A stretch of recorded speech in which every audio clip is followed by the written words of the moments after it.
नमस्ते एवरीवन। आज हम पद्य उसमें कबीरदास जी द्वारा लिखी गई साखी इस पद्य को समझने का प्रयास करेंगे। तो चलिए शुरू करते हैं कबीरदास जी के बारे में संक्षेप में जानकर। हिंदी के संत कवियों में कबीरदास का सर्वोच्च स्थान है, सबसे ऊपर उनका बहुत नाम है हिंदी के कवियों में। कबीर हिंदी की संत काव्य धारा की ज्ञानाश्रयी निर्गुण शाखा के प्रमुख कवि हैं। इनका जन्म सन 1398 1398 को माना जाता है और इनकी मृत्यु के विषय में भी विवाद है, परंतु फिर भी अधिकतर विद्वानों ने स्कॉलर्स ने 1495 1495 में उनकी मृत्यु मानी गई है और 1398 में उनका जन्म माना गया है। कबीर ने प्रसिद्ध वैष्णव संत स्वामी रामानंद से दीक्षा ली, तो उनके गुरु है स्वामी रामानंद। पर कुछ लोग इन्हें सूफी संत शेख तकी का शिष्य भी मानते हैं। तो इस तरह हम देखते हैं कि हिंदू और मुस्लिम दोनों ही समाज में कबीर दास जी को मानते हैं। कबीर पढ़े लिखे नहीं थे, उनके पदों और साखियों में एक समाज सुधारक और समाज को सुधारने वाले सोशल रिफॉर्मर। तो कबीर जी एक समाज सुधारक का निर्भीक बिना डरे वो अपनी बात कहते हैं, तो निर्भीक स्वर सुनाई पड़ता है। कबीर निर्गुण तथा निराकार ईश्वर के उपासक थे। कबीर जी मानते थे कि ईश्वर निर्गुण तथा निराकार है, निराकार जिनका कोई आकार नहीं है, ना उनका आदि है, ना उनका अंत है, जिन्हें हम समझ नहीं सकते हैं। तो उस निर्गुण निराकार स्वरूप जिनको मन से पूजा जाता है उनके उपासक थे। इसलिए उन्होंने मूर्ति पूजा, मूर्ति बना के पूजना, कर्मकांड, कर्मकांड मतलब धर्म से रिलेटेड धार्मिक जो कार्य करते हैं, पूजा पाठ, सभी धर्मों में जो कार्य करते हैं उसे कर्मकांड कहते हैं। तथा बाहरी आडंबर, दिखावा का खुलकर विरोध किया है। तो कबीर जी मानते थे कि ईश्वर भगवान अल्लाह निराकार है, उनका कोई आकार नहीं है, उन्हें सिर्फ मन से पूजा जाना चाहिए। इसलिए वे बाहरी दिखावों को खुलकर विरोध करते थे। इन्होंने हिंदू मुस्लिम एकता का नारा भी बुलंद किया तथा दोनों ही संप्रदायों में, संप्रदाय दोनों ही जातियों में, हिंदू और मुस्लिम दोनों ही जातियों में जो उनकी धार्मिक कुरीतियां है, जो धार्मिक बुराइयां है और जो पुरानी जो कबीर जी को लगता है कि जो पुरानी रीति रिवाज है उनके विरुद्ध आवाज उठाई। इसलिए कहा जाता है कि वो एक समाज सुधारक थे। राम रहीम की एकता में विश्वास पैदा करने का बीड़ा उठाया। तो वो समाज में सुधार करना चाहते थे और हिंदू मुस्लिम सिख सभी को एक करना चाहते थे। कबीर की वाणी का संग्रह बीजक नाम से प्रसिद्ध है। इसके 3 भाग है, साखी, सबद और रमेनी। ये सिर्फ आपको याद करना है। कबीर के जो फॉलोवर्स हैं उन्होंने उनकी जो वाणी उनके जो पद है उन्हें बीजक इस नाम से प्रसिद्ध किया है। तो बहुत सारे पद रहते हैं, 84 ऐसा बहुत सारे पद रहते हैं। तो उनके पदों को 3 भागों में बांटा है। साखी, जो हम आज जो पढ़ने वाले हैं वो साखी का ही साखी में ही आते हैं ये पद। तो साखी, दूसरा है सबद और तीसरा है रमेनी, जिसमें जीव, ब्रह्मा और दुनियादारी ऐसे अलग-अलग विषयों पे पद लिखे गए हैं। आपको याद रखना है सिर्फ साखी, सबद और रमेनी। संकलित साखियों या दोहों या पदों में कबीर ने हमें विभिन्न प्रकार की सीख दी है। इनकी भाषा को सधुकक्कड़ी या पंचमेल खिचड़ी भाषा भी कहा जाता है। तो चलिए हम शुरुआत करते हैं हमारे पहले पद से। गुरु गोबिंद दो खड़े, काके लागू पाए। गुरु, शिक्षक, गुरु पुराने जमाने में जैसे गुरु जो हमें प्रभु के पास ले जाते थे, जो हमें शिक्षा देते थे। गोविंद मतलब ईश्वर। मैंने यहाँ पे कीवर्ड्स के मीनिंग लिखे हुए हैं। गुरु और गोविंद दो खड़े, दोनों अगर हमारे सामने आ गए हैं, कबीर जी के सामने आए हैं दोनों जन, तो गुरु और गोविंद दोनों मेरे सामने खड़े हैं। तो कबीर जी कहते हैं कि दोनों मेरे सामने खड़े हैं, काके, काके किसे, काके लागू पाए, किसके पाए पैर, चरण स्पर्श करो, किसके पहले पैर छू, बलिहारी गुरु आपनो। तो कबीर जी कहते हैं कि मैं पहले गुरु को गुरु को प्रणाम करूंगा, उनके पहले चरण स्पर्श करूंगा।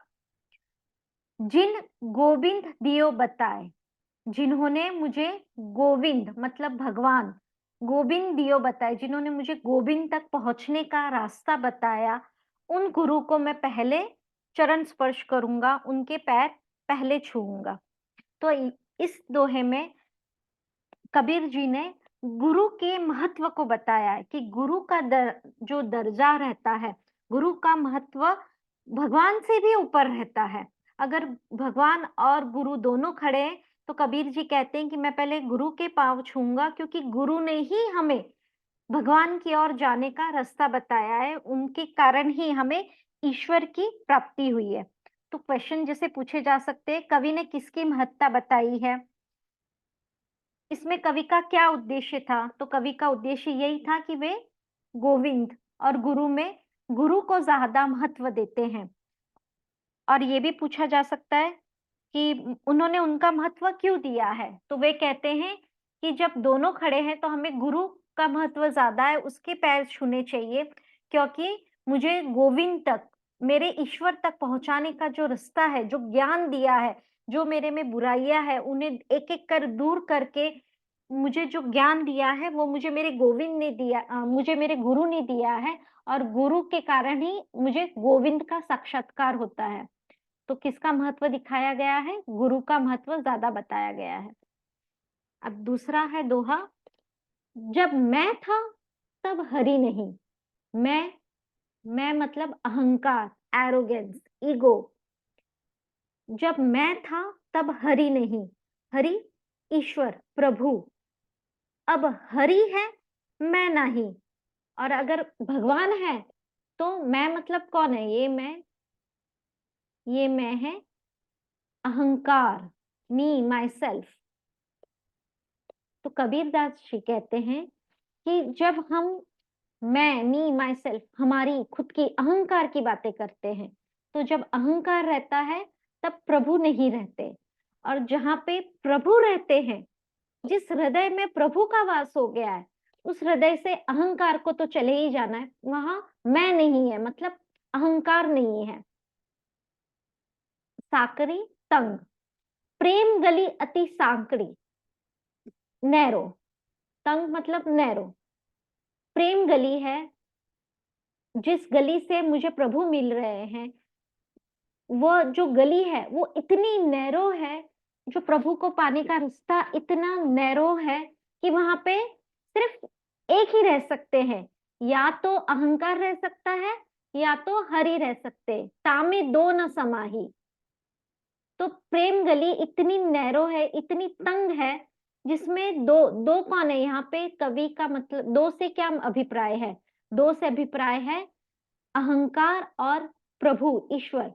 तो प्रेम गली में दो जन नहीं समा सकते, तामे मतलब उसमें उसमें दो जन नहीं समा सकते, या तो अहंकार रहेगा तो प्रभु नहीं, और अगर प्रभु है तो अहंकार नहीं रहेगा। तो हम इस पे क्वेश्चन पूछ सकते हैं, जैसे ईश्वर की प्राप्ति कैसे संभव है, या फिर हरि और अहंकार साथ साथ क्यों नहीं रह सकते? तो ईश्वर की प्राप्ति तब संभव है जब हम अहंकार हम में ना रहे, जब हमारे हृदय में बिल्कुल भी अहंकार नहीं रहेगा, तब हमें हरि मिल जाएंगे। क्योंकि प्रेम दोनों साथ में नहीं रह सकते, प्रेम की गली इतनी इतनी तंग है जिसमें हरि प्रभु और अहंकार दोनों साथ साथ नहीं रह सकते। तीसरा है, काकड़ पाथर जोड़ी के मस्जिद लई बनाए, ताचड़ी मुल्ला बाग दे क्या बहरा हुआ खुदाए। अब जैसे हम कहते हैं कि कबीर जी एक समाज सुधारक हैं, तो उन्होंने उस समय हिंदू और मुस्लिम दोनों ही जातियों के ऊपर कटाक्ष व्यंग्य कहे थे, उन्हें सुधारने की कोशिश की थी। तो ये काकर पाथर, काकर मतलब कंकड़, काकड़ मतलब कंकड़, छोटे छोटे पेबल्स पत्थर, और पाथर मतलब बड़े पत्थर थोड़े से। तो कंकड़ और पत्थर, उनको जोड़ी के, जोड़ी मतलब जोड़ के, आपस में जोड़कर मस्जिद लई बनाए। तो छोटे छोटे कंकड़ और पत्थर को जोड़ के हमने क्या बना लिया, हमने मस्जिद को बना लिया। ता चढ़ी मुल्ला बाग दे, ता चढ़ी मतलब, ता मतलब उसके ऊपर, उसके ऊपर चढ़कर, मुल्ला मौलवी साहब, मौलवी साहब बाग दे, बाग दे मतलब जोर जोर से चिल्लाते हैं। तो जब प्रेयर्स करते हैं, अम, तो मस्जिद में से जब प्रेयर्स होते, तो जो मौलवी है वो जोर जोर से चिल्ला चिल्ला के भगवान, उनके अल्लाह को बुलाते हैं। तो वो कहते हैं कि कंकड़ और पत्थर को जोड़कर मस्जिद तो बना ली, और ता चढ़ी, उसके ऊपर चढ़ के मौलवी क्या दे रहे हैं, चिल्ला रहे हैं, और भगवान उनके अल्लाह को बुला रहे हैं। क्या बहरा हुआ खुदा है? तो क्या तुम्हारा खुदा बहरा हो गया है, जो तुम अपने खुदा को, खुदाए अपने खुदा को मस्जिद के ऊपर चढ़ के जोर जोर से बुला रहे हो? तो क्या तुम्हारा खुदा बहरा हो गया है कि जो उसे उनके मन की बात भी नहीं सुनाई दे रही है? इस तरह से वे मुस्लिम समाज पे कटाक्ष कहते हैं। तो इसमें क्वेश्चन पूछ सकते हैं, बहरा हुआ खुदाई से कवि क्या कहना चाहते हैं? तो बहरा हुआ खुदाई से कवि ये कहना चाहता है कि क्या आपके खुदा बहरे हो गए हैं, कि जो उन्हें मस्जिद बना के उसके ऊपर चढ़ के मौलवी जोर जोर से बुलाते हैं? तो क्या शांति से, मन के स्वर से हम अगर खुदा को याद करेंगे, तो क्या खुदा हमारी बात नहीं सुनेंगे? तो इस तरह कबीरदास जी कहते हैं कि खुदा को मन से, पूरे मन से, शिद्दत से बुलाया जाए, तो बिना चिल्लाए भी वे हमारी बात सुन लेते हैं। उसके बाद है, जिस तरह मुस्लिम समाज पे उन्होंने कटाक्ष किया है, उसी तरह हिंदू समाज पे भी उन्होंने कटाक्ष किया है। जैसे, पाहन पूजे हरि मिले, तो मैं पूजू पहाड़, ताते ये चाकी भली, पिस खाए संसार। पाहन, पाहन का मतलब होता है पत्थर, पाहन मतलब पत्थर, पत्थर पूजे हरि, ईश्वर मिले। अगर पत्थर को पूजने से, पत्थर की बनाई हुई मूर्ति, तो मूर्ति पूजा के अगेंस्ट थे वो, तो वो बोलते हैं कि अगर पत्थर को पूजने से ईश्वर मिल जाते हैं, तो मैं पूजू, पूजू मतलब मैं किसकी पूजा करूं, मैं पहाड़, पहाड़ मतलब पहाड़, पहाड़, मैं पहाड़ की पूजा करूं। एक छोटे से पत्थर की पूजने से अगर मुझे ईश्वर मिल जाते, तो मैं क्या करूंगा, मैं बहुत बड़े पहाड़ की पूजा करूंगा। ताते ये चाकी भली, ताते का मतलब होता है उससे, तो उससे तो मतलब पत्थर से तो